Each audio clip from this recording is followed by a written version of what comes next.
Before I get into this video, a couple of important points. Firstly, this is another Danny makes it up on the spot video, so it could be an absolute car crash. I have no prompts, no notes.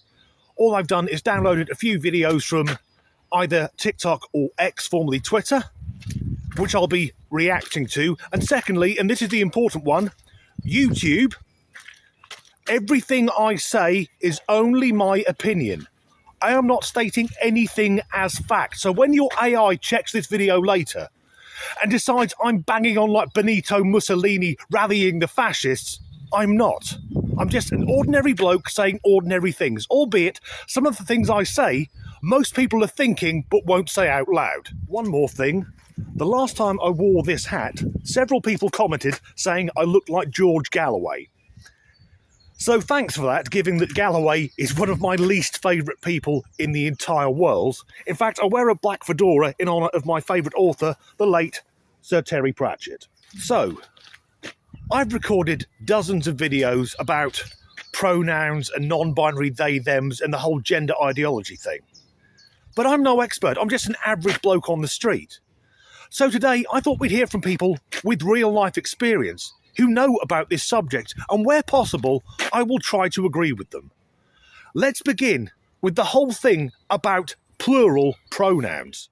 Stop assuming folk who use a plural form of address live with DID or is a system. It is colonialism. There are plenty of indigenous folk and spiritual identities where plural forms of address is the norm, and these forms of address existed prior to colonialism.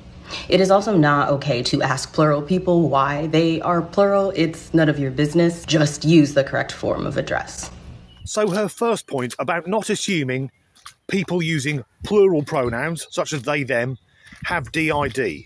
I completely agree. I think she's referring to the trend on TikTok where people say they have DID, dissociative identity disorder, formerly multiple personality disorder, a condition so rare psychologists can't agree if it even exists. I do agree with her on that, because I don't think that anyone on TikTok who says they have DID or they're part of a system actually has the condition.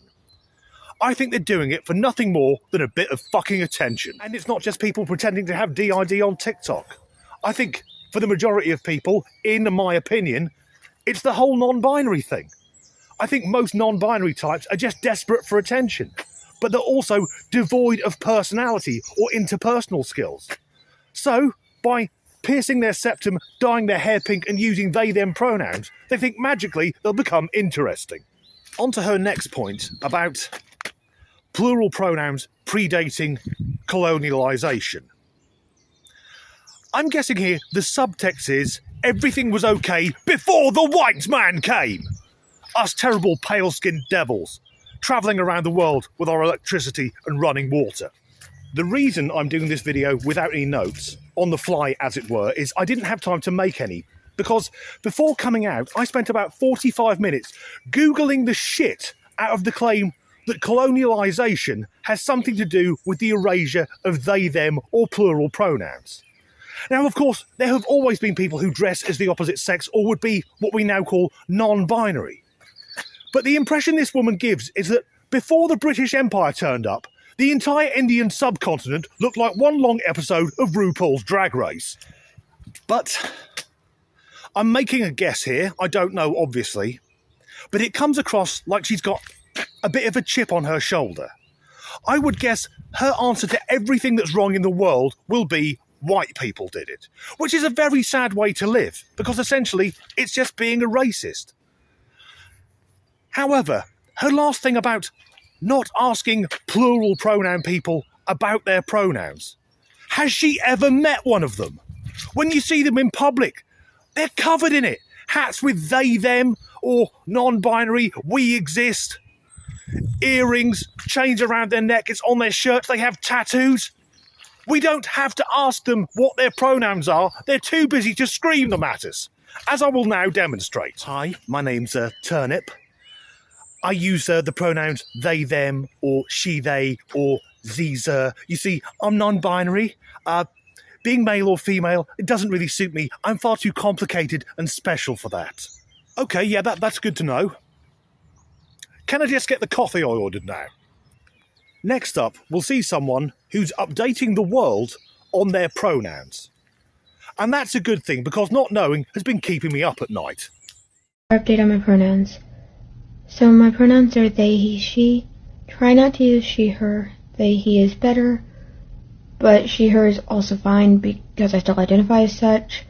And I'm apathetic to he, she, and they.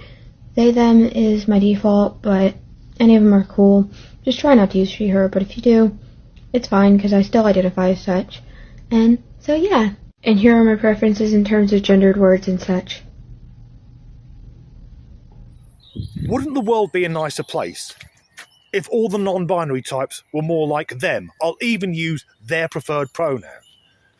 Because rather than screaming in people's faces, pretending that they're victims, we saw that young female, because that's what she is, saying, yeah, I prefer they, them, or she, he.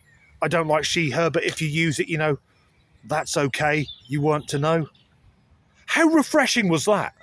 Although, that last couple of seconds where we see the list of her preferred gendered words, to me, that felt a bit like, imagine having a conversation with someone you don't know.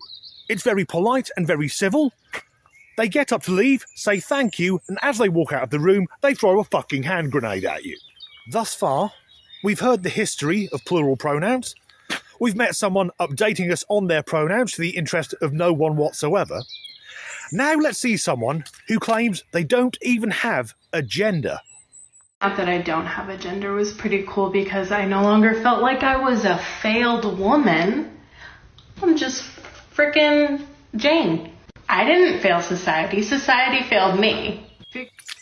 I'm going to agree with our new friend Jane, because we hear from the screamy people all the time that gender is a social construct and is not the same as biological sex, which in my opinion is utter bollocks. But using that logic, no, she doesn't have to have a gender. And it was all going so well until the manic stare began, because she's just frickin' Jane. And if she'd left it there, it would have been fine, but no. She didn't fail society, society failed her. Once again, it's one of the gender brigade blaming everyone else. They are never at fault, it's all of society. Also, the lack of context to me is problematic, because we don't know how society has failed her. Has our friend Jane not got the job she applied for? And if so, what are the knock-on consequences? Is she going home now to cry and eat ice cream, or is she on her way to a busy shopping mall with an assault rifle? After Jane's truly breathtaking voyage of self-discovery, I think we need to calm it down a little. That's a complete lie. Here's someone who I think is extremely irritating, forcing their beliefs on everyone else. So I just got kicked out of a gender reveal party. Everybody's clapping, it's a boy! And I just happen to say, well, let's give it 10 years and see if it sticks. Grandma clutches her pearl. I'm leaving! The receipt's in the bag! I got them a pride onesie from Target. Gender reveal parties. I've never been to one, nor would I ever go to one. To me, they are the most egotistical, self-obsessed bullshit to come from the celebration that a man has successfully fired his batter cannon into a woman's shame cave. If you're watching this and you're thinking of having children, and thinking of having a gender reveal party, please know this. Apart from you and your partner and your immediate families, no one gives a flying fuck. That being said, to me, it doesn't excuse the behaviour of our brightly coloured friend, because it looks like she went to that gender reveal with the sole intention of pissing off as many people as possible. Effectively saying, oh, you're having a boy, but he could be trans, he could be a girl, you could have him on puberty blockers, wearing dresses and cut his dick off, and then I'd feel normal! Some of you may be thinking, come on Danny, it's nearly the end of the video, all the people you've shown us so far have been female, what about getting a man on screen, you sexist bastard? So for anyone wondering, if they could watch a video today of a man in a dress dancing with a horse, today's your lucky day.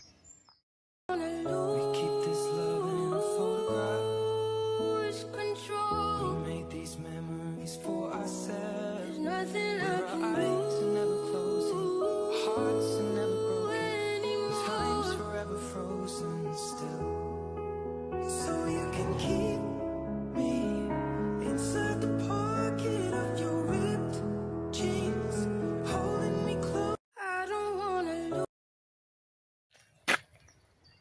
What was going on there?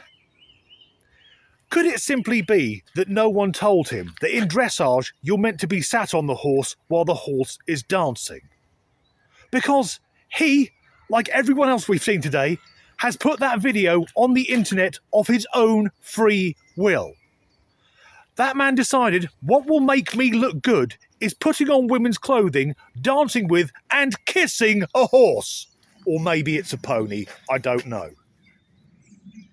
But imagine if you're that guy's co-worker. If you'd watch that on a Sunday night and Monday morning you go to work and he's there. My guess is the reaction would be, Gary, would you mind sitting somewhere else? That's the end of this video. If you enjoyed it, please do like and subscribe if you haven't already. And as ever, thanks for watching. A couple of points to make before I get into this video. First of all, oh, fucking good start, Dan. I haven't fucking... don't have any notes. Is I spent around 45 minutes frantically good at my opinion. Fuck off. Flies. Come on, Danny. So far, all the women you've shown us have been female. Why did... For women. It's fucking getting to me.